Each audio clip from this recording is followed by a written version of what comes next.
Quais são as atribuições da sua secretaria? Bom, como eu falei no início, a Secretaria de Administração cuida da gestão da frota própria. Aqui no município de Teresópolis só existe a frota própria.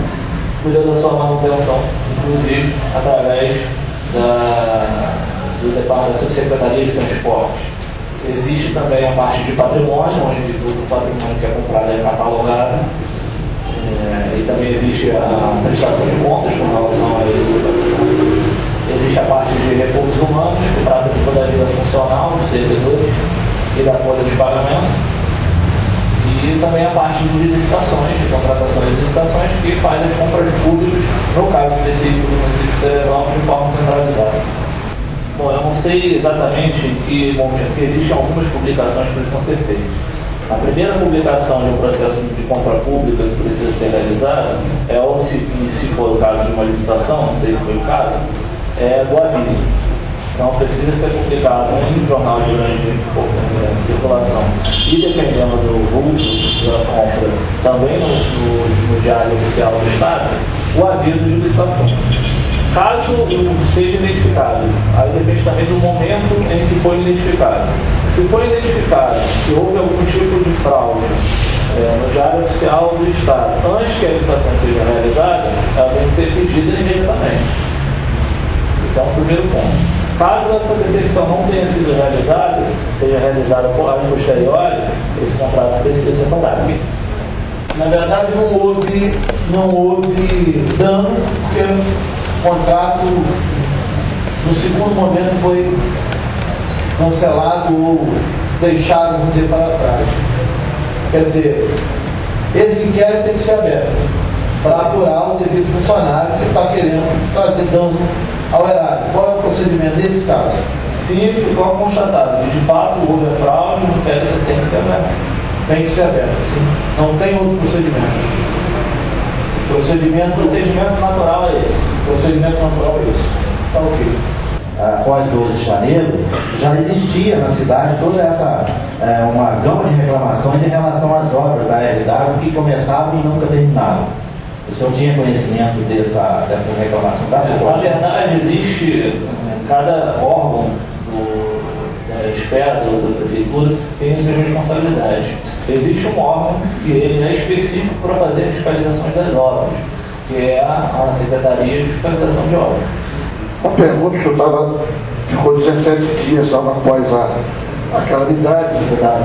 O senhor participou, e se participou, quais os empresários, já que o secretário de administração nos falou terça-feira, que na contratação da empresa para a organização, limpeza e manutenção dos depósitos das arrecadações, que é a TPF, o senhor sabe quais os empresários que se envolveram nisso, ou foi só um ou dois enfermados? Olha, eu tenho conhecimento que houve uma certa mobilização dos empresários da cidade em torno da questão da calamidade, inclusive cedemos espaço para a gente pudesse fazer armazenamento de alimentos, de roupas e tudo mais. Então, houve uma mobilização em massa do secretariado dos empresários locais, não foram apenas um ou dois.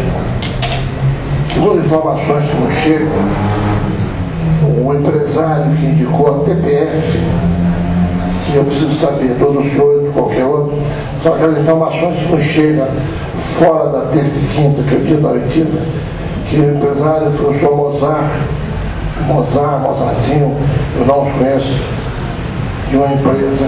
O senhor tem conhecimento disso? O Mozart é parte dos empresários que fizeram parte dessa mobilização do empresariado e houve indicação em si dessa empresa.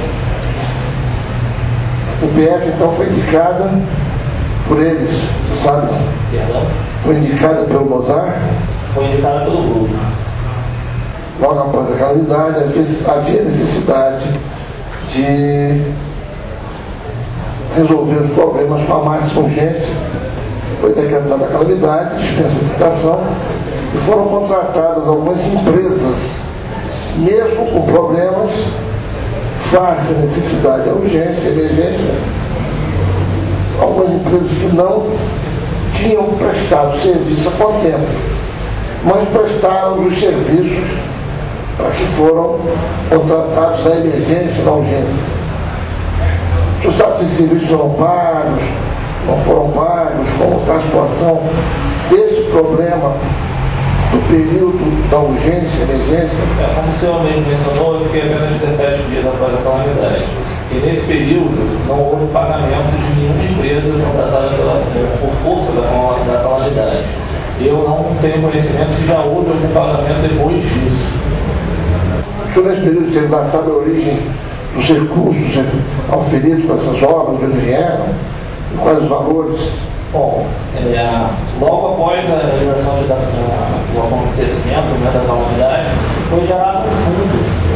E desse fundo fez parte uma parte do tesouro, né?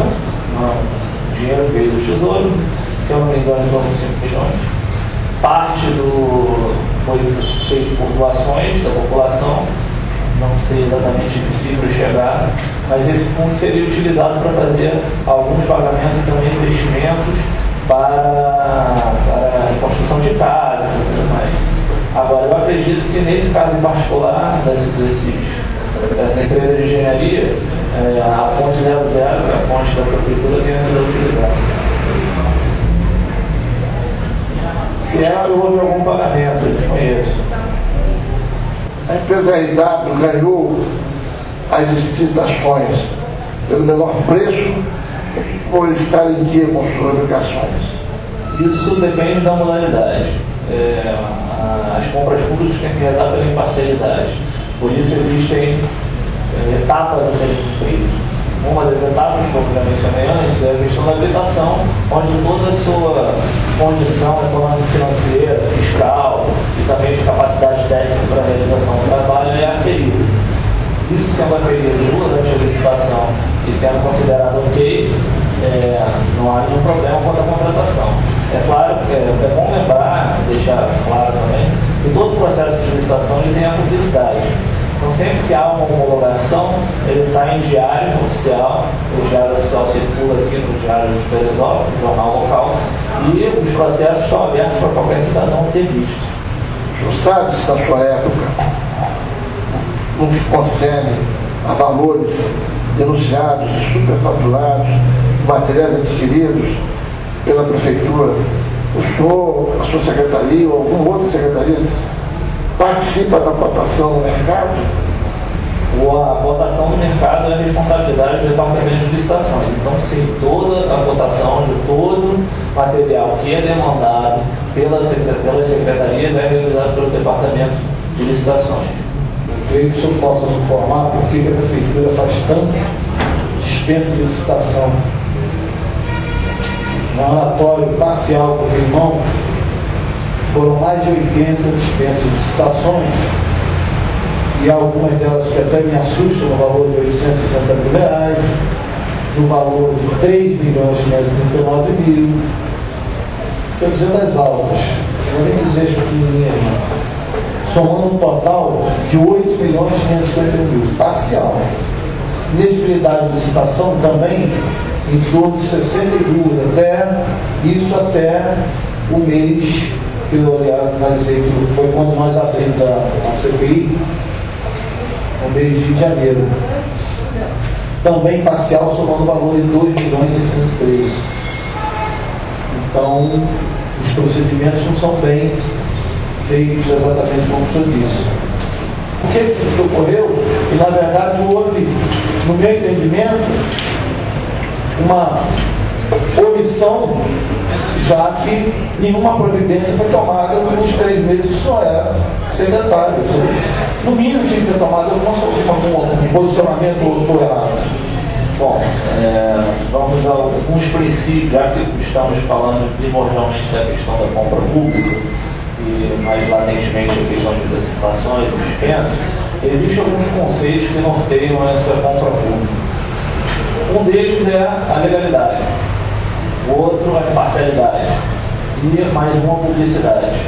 Todos esses procedimentos gozaram desses 3 conceitos.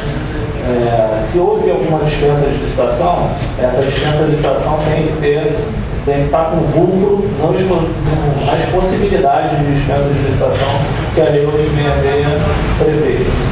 E se assim não foi, todo o procedimento ocorreu como eu tinha mencionado anteriormente, ou seja, a demanda foi realizada, a Secretaria fez a votação do preço junto ao mercado, foi realizada uma edital de licitação, foi então verificado se a necessidade da dispensa foi enquadrada nos artigos que a lei prevê. Esse processo foi indicado, foi encaminhado à Procuradoria-Geral do município para que o parecer fosse examinado e verificado se realmente era necessária essa dispensa ou se o edital da licitação estava correto, e encaminhado para o controle interno para verificação de todo o trâmite processual. Se tudo isso aconteceu, e isso tudo acontece com a devida publicidade, como eu disse, e todos os processos estão derivando, então todos os processos estão com diversas publicações, e como eu disse antes, todos os processos estão abertos à vista de qualquer um.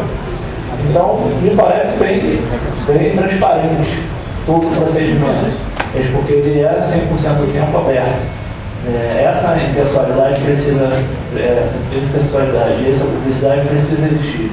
Enquanto a relação da legalidade, caso tenha havido esses procedimentos de mudança de capital social, existem órgãos que fazem o controle disso e emitem o seu parecer com relação a isso e comprovam a legalidade se for o caso. E caso esses órgãos deem as suas chancelas nas documentações, o Departamento de Licitação não tem nenhuma autonomia para desconsiderar isso. Existem órgãos maiores do que ela que fazem essa chancela. Então, essa é a questão: publicidade, pessoalidade e legalidade.